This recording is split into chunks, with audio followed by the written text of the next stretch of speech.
Hitwa kuri Parisien.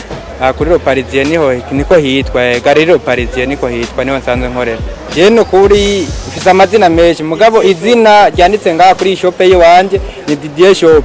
Hanyuma kandi kazina kubuhizi banyita ngo byarayoye.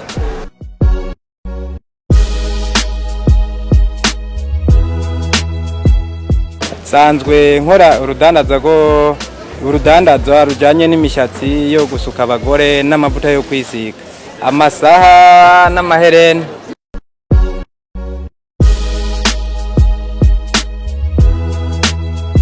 Nize electromechanique, no kuvuga ni electricité industrielle ivanze na electromechanique, gukora amamodoka.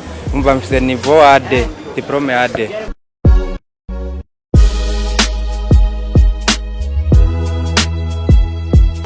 Bivanye n'ukuntu usanga ubuzi buba bwarabuze, tugerageza kwiyungunganya muri duke ushobora kuronka. Bivanye urashobora kugurisha gahene kugira ngo uze kwiyungunganya.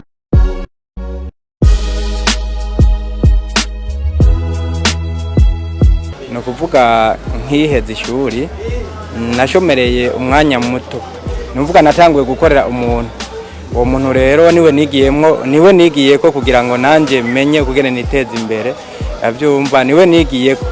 Hanyuma uwo muntu ndamukorera nk'imyaka 4, mu nyuma nanje ndaronka gatahe ndiyungunganya.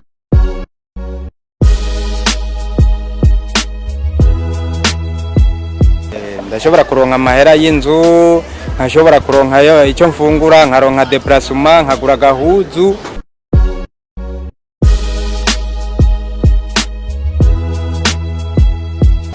Sanzwe ndi hikori je ndafise ni finaliste di commerce no muri meri ndari. Sanzwe mfise amadokima yose akwiye igihugu gisaba.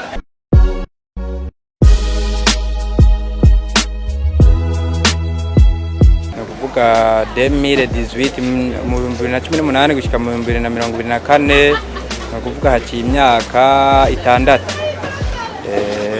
Ndiko ndakorera nga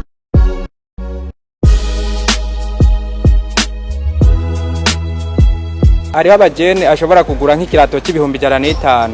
Ico kirato c'ibihumbi 105 wundi akagura impene imwe. Mu myaka 3 uwo muntu ikirato kiba cyahengamye, mugabo wundi mu myaka 3 iyo mpene imwe babyaye nk'impene 5. Ni kuvuga umuntu yogerageza kwiyungunganya muri umva akiyumvira ico yokora, kuko urumva nta beshi biyumvira ko bokora ubuzi bwa leta. Ubwo buzi bwa leta harige kumbure udashobora gushikirwa. Rero yo kuyungunganya muri ibyo bike arose, kuko kudandaza hari udandaza butike, hari udandaza amayinite, hari udandaza ibiki. No kuvuga umuntu yogerageza kwiyungunganya nko kwaruka nkanje bohindura ingendo bakagerageza bakiyungunganya muri binabiri.